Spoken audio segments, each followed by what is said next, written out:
जब मृत्यु का समय निकट आया तो पिता ने अपने एकमात्र पुत्र धर्मपाल को बुलाकर कहा कि बेटा, मेरे पास धन संपत्ति नहीं है कि मैं तुम्हें विरासत में दूं, पर मैंने जीवन भर सच्चाई और प्रामाणिकता से काम किया है, तो मैं तुम्हें आशीर्वाद देता हूँ कि तुम जीवन में बहुत सुखी रहोगे और धूल को भी हाथ लगाओगे तो वह सोना बन जाएगी। बेटे ने सिर झुकाकर पिताजी के पैर छुए। पिता ने सिर पर हाथ रखकर आशीर्वाद दिया और संतोष से अपने प्राण त्याग कर दिए। अब घर का खर्च बेटे धर्मपाल को संभालना था। उसने एक छोटी सी ठेला गाड़ी पर अपना व्यापार शुरू किया। धीरे धीरे व्यापार बढ़ने लगा। एक छोटी सी दुकान ले ली। व्यापार और बढ़ा। अब नगर के संपन्न लोगों में उसकी गिनती होने लगी।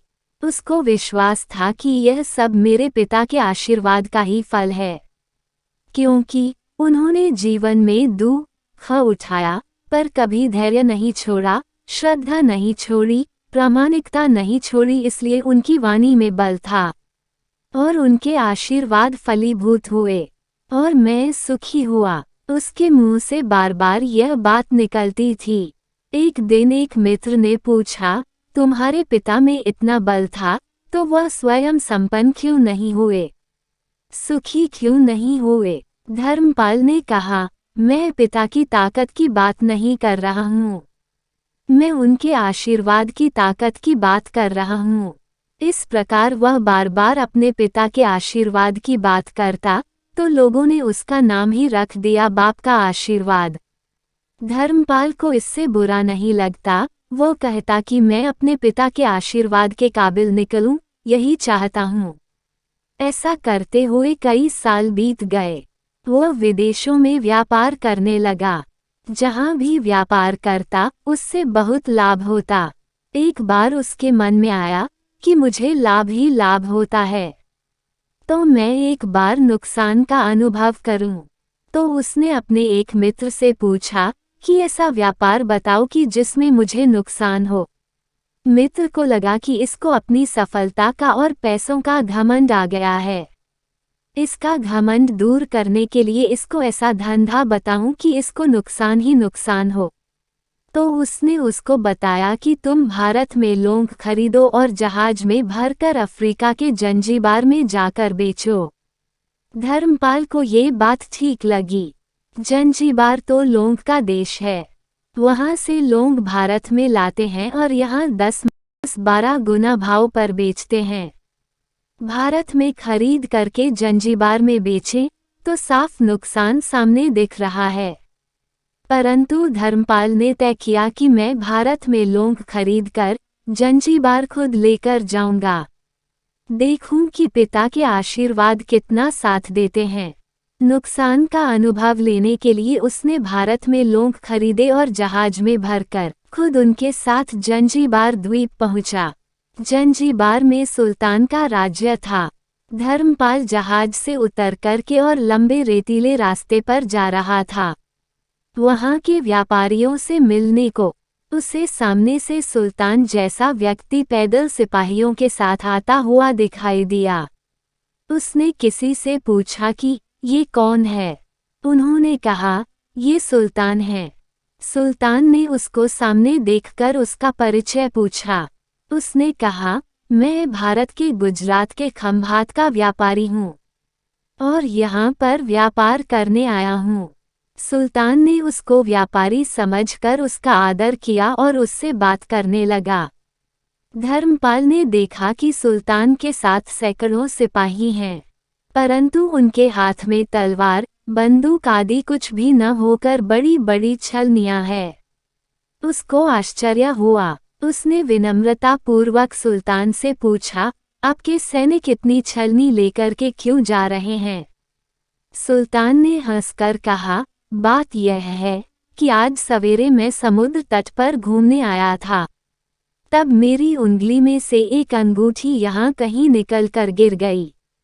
अब रेत में अंगूठी कहाँ गिरी पता नहीं, तो इसलिए मैं इन सैनिकों को साथ लेकर आया हूँ। ये रेत छानकर मेरी अंगूठी उसमें से तलाश करेंगे। धर्मपाल ने कहा, अंगूठी बहुत महंगी होगी। सुल्तान ने कहा, नहीं, उससे बहुत अधिक कीमत वाली अनगिनत अंगूठी मेरे पास है, पर वह अंगूठी एक फकीर का आशीर्वाद है।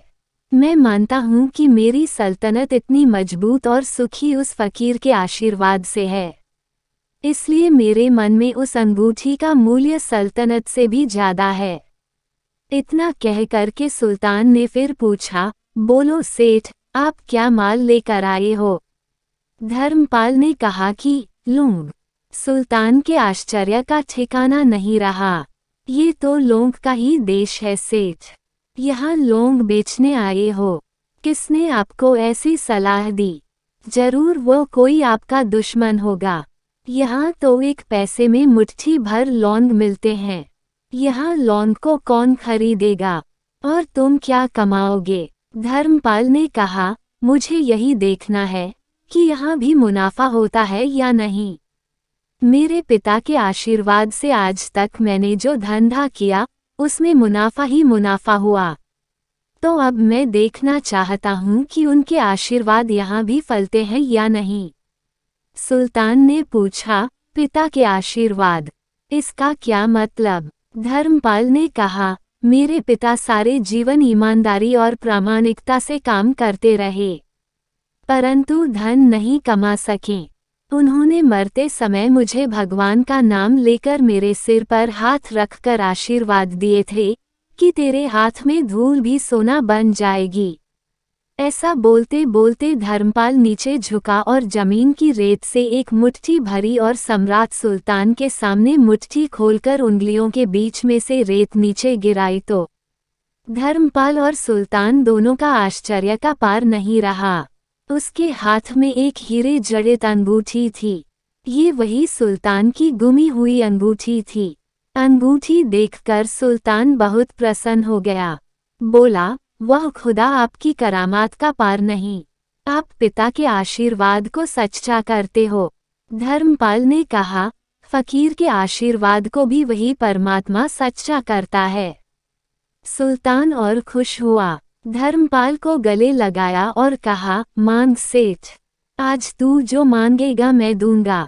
धर्मपाल ने कहा, आप 100 वर्ष तक जीवित रहो और प्रजा का अच्छी तरह से पालन करो, प्रजा सुखी रहे, इसके अलावा मुझे कुछ नहीं चाहिए। सुल्तान और अधिक प्रसन्न हो गया। उसने कहा, सेठ, तुम्हारा सारा माल मैं आज खरीदता हूँ और तुम्हारी मुंह मांगी कीमत दूंगा। इस कहानी से शिक्षा मिलती है कि पिता के आशीर्वाद हों तो दुनिया की कोई ताकत कहीं भी तुम्हें पराजित नहीं होने देगी। पिता और माता की सेवा का फल निश्चित रूप से मिलता है, आशीर्वाद जैसी और कोई संपत्ति नहीं। बालक के मन को जानने वाली माँ और भविष्य को संवारने वाले पिता, यही दुनिया के 2 महान ज्योतिषी है। अपने बुजुर्गों का सम्मान करें, यही भगवान की सबसे बड़ी सेवा है।